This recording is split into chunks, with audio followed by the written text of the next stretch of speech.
बीमारी का इलाज दवाई से होता है, लेकिन बीमार का इलाज दवाई से नहीं होता।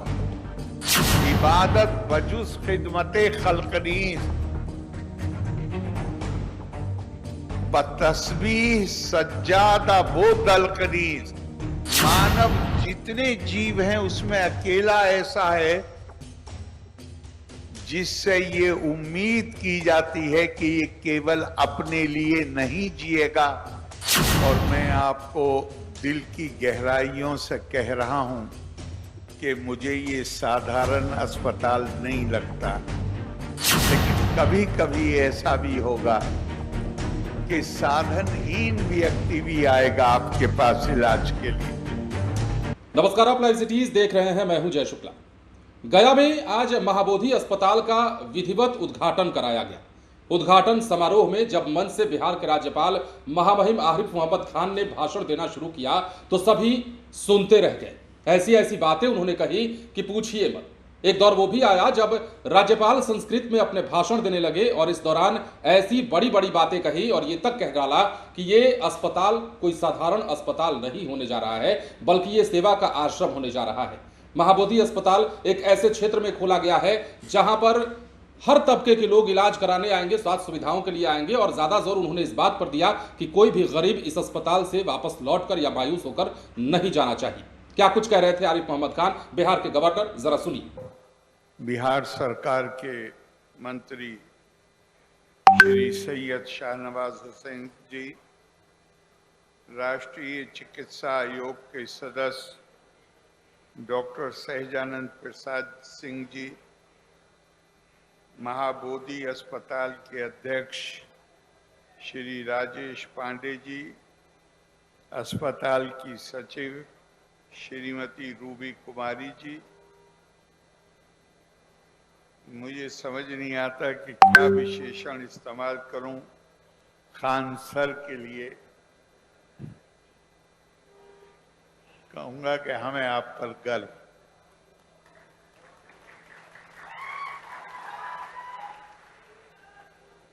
लाइव सिटीज बिहार के निदेशक श्री ज्ञानेश्वर वात्सायन जी,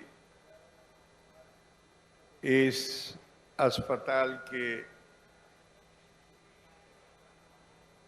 हमारे लिए बहुत ही सम्मानित चिकित्सकगण,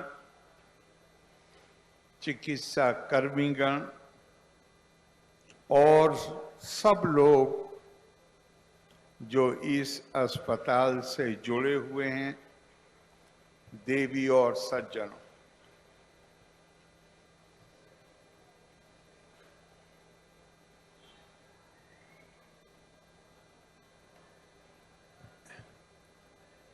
मुझे इस अस्पताल के उद्घाटन के अवसर पर आपने आमंत्रित किया। मैं बहुत धन्यवाद देता हूं राजेश जी को, रूबी जी को, उनके परिवार को, उनके समधी साहब को, जो भी जितने लोग जुड़े हुए हैं इस अस्पताल से। और मैं आपको दिल की गहराइयों से कह रहा हूं कि मुझे ये साधारण अस्पताल नहीं लगता। बहुत अस्पतालों का उद्घाटन किया है, वहां भी बहुत अच्छा कार्य है, लेकिन ग्रामीण क्षेत्र में आकर इतना बड़ा अस्पताल और एक महत्वाकांक्षी योजना के आने वाले दिनों में यहां मेडिकल कॉलेज भी बनाना है। मैं कहूं कि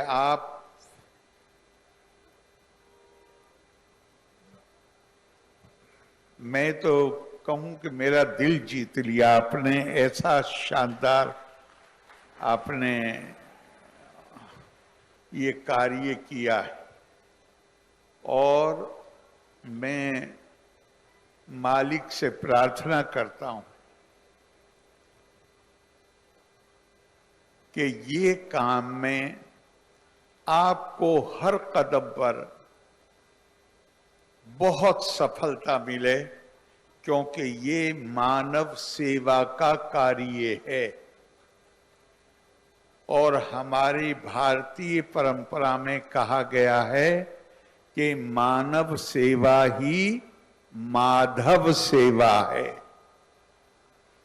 तो जब आप अपने लोगों की सेवा के लिए निकले हैं, तो मैं आपको दावे से कहता हूं कि यहां जो लोग मौजूद हैं उनकी शुभकामनाएं तो आपके साथ हैं ही, लेकिन जब कोई ऐसे सत्कर्म करता है, ऐसे अच्छे कार्य के लिए निकलता है, तो बहुत सारी अनदेखी शक्तियां हैं जो आपका हाथ बटाती हैं, आपकी मदद करती हैं। मुझे कोई संदेह नहीं है कि आने वाले दिनों में ये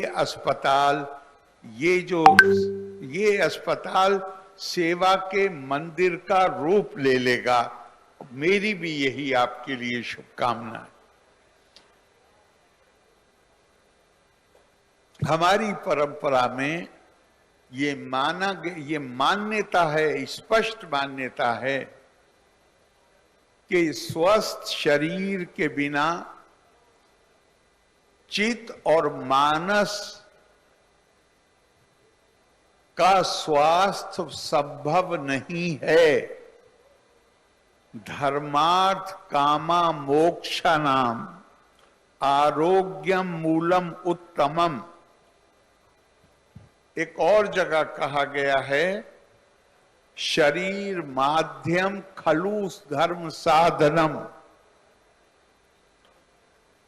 फिर और जोर दे के कहा गया है, आरोग्यम परम भाग्यम स्वास्थ्या परमार्था साधनम। ये जो शरीर है, बल्कि एक और याद आ गया मुझे, देहो देवालया प्रोक्तो जीवो देवा सदा शिवा। ये शरीर ही परमात्मा का मंदिर है, देवालय है ये। तो ये हमारी हर किसी की जिम्मेदारी है।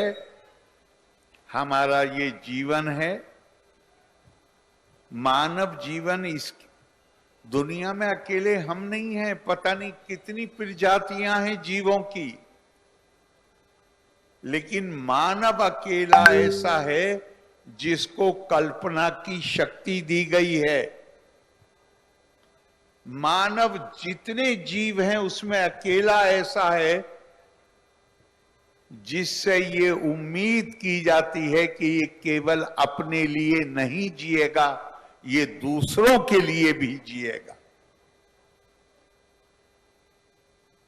एक इस्लामी परंपरा में एक हदीस कुदसी है कि कयामत के दिन पूछा जाएगा, मैं बीमार था, तूने मेरी बीमारी के दौरान मेरी पूछगछ नहीं की।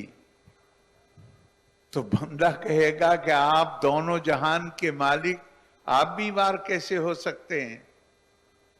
तो जवाब मिलेगा कि तेरे दरवाजे पे, तेरे जानने वालों में या तेरे दरवाजे पे कोई बीमार आया था, अगर तूने उसकी कुछ मदद की होती तो तू मुझे उसके पास पाता। इबादत बजुस खिदमते खल्कनीस बतस्बीह सज्जादा वो दलकनीस। इबादत और कोई चीज नहीं होती सिवाय इसके कि उसकी मखलूक मानव, जो मैंने पहले कहा कि मानव सेवा ही माधव सेवा है। तो आपने इतनी बड़ी संस्था, वो भी ग्रामीण अंचल में, मानव सेवा के लिए स्थापित की है। हमें खुशी भी है। और एक और मुझे ध्यान आया,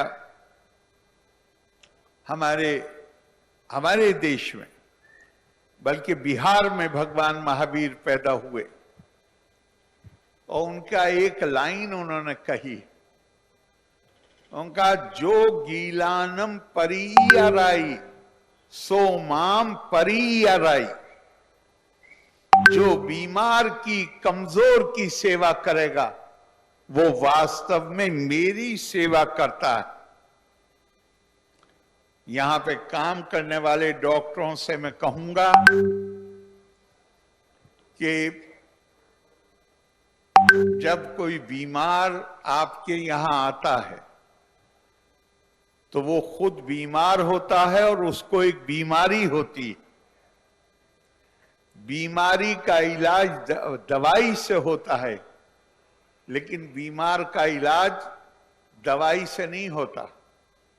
बीमार का इलाज डॉक्टर के संवाद की जो शक्ति है, जो करुणा का भाव है, और खास तौर से जो वो मौका देता है मरीज को अपनी समस्या बताने का, बीमार का इलाज उससे होता है। इतना बड़ा अस्पताल बनाया है राजेश जी ने, ये केवल इच्छा करने से तो नहीं बन सकता। इसके लिए साधन जुटाने होते हैं। एक एक मशीन करोड़ों की आती है, तो ये अस्पताल कैसे चलता रहे उसके लिए साधनों की आवश्यकता होगी, फीस ली जाएगी, बिल्कुल सही है, उसमें कोई खराबी नहीं है। लेकिन मुझसे पहले भी सब लोगों ने कहा और मैं भी कहता हूं, साधन जुटाए बगैर इतनी बड़ी संस्था को चलाया नहीं जा सकता। लेकिन कभी कभी ऐसा भी होगा कि साधनहीन व्यक्ति भी आएगा आपके पास इलाज के लिए। मुझसे पहले पूर्व वक्ताओं ने इसको बहुत प्रभावी ढंग से कहा है। मैं इस तरह कहूंगा कि साधनों के अभाव के कारण बगैर इलाज के कोई आपके यहां से वापस नहीं जाना चाहिए, ऐसी मेरी आपसे अपेक्षा है। और हमारे यहां दुनिया में जब इसकी कल्पना ही नहीं थी कि विरध अवस्था में या उससे पहले कोई बीमारियां पैदा हो जाएं तो उसका उपचार संभव है, तब हजारों साल पहले भारत में चिकित्सा की पूरी एक व्यवस्था, चिकित्सा का ज्ञान विकसित हुआ। पूरी दुनिया मानती है, अपने मुंह से अपनी तारीफ नहीं करनी चाहिए। जैसा कि आपने सुना, महाबोधि अस्पताल के जो चेयरमैन हैं, डायरेक्टर हैं राजेश कुमार, उनको इंगित करके, उनकी तरफ इशारा करके बिहार के राज्यपाल ने कई सारी बातें कही और उन्होंने कहा कि ये आपने जो काम शुरू किया है ये बेहतरीन से भी बेहतरीन है और इस काम के लिए वो ढेर सारे बधाई के पात्र हैं। राज्यपाल ने यहाँ कई सारी बातें और भी कही और ये भी कहा कि किसी भी राज्य को, किसी भी देश को या फिर किसी भी राज्य में किसी भी अस्पताल को चलाने के लिए संसाधनों और उपकरणों की जरूरत होती है। आपने कितनी मेहनत की होगी ये आपकी मेहनत को दर्शाता है। कई सारी और भी बातें थी जो आपने मंच पर बोलते हुए राज्यपाल को सुना है। फिलहाल गया में बड़ा दिन था और गया में महाबोधि अस्पताल का उद्घाटन कराया गया और इस उद्घाटन समारोह में बड़े बड़े दिग्गज पहुंचे हुए थे, चाहे वो खान सर हों, चाहे पूर्व मंत्री शाहनवाज हुसैन हों, उसके अलावा बिहार के राज्यपाल आरिफ मोहम्मद खान हो, सीनियर जर्नलिस्ट ज्ञानेश्वर वात्स्यायन हो, ये तमाम लोग पहुंचे थे, सहजानंद प्रसाद भी पहुंचे थे। तमाम लोगों की मौजूदगी में ये सब कुछ हुआ। उद्घाटन समारोह का ये मंच सजा और उद्घाटन के इसी मंच से बोलते हुए राज्यपाल ने सबकी चेतना को झकझोरा है। फिलहाल बने रहे लाइव सिटीज के साथ। धन्यवाद।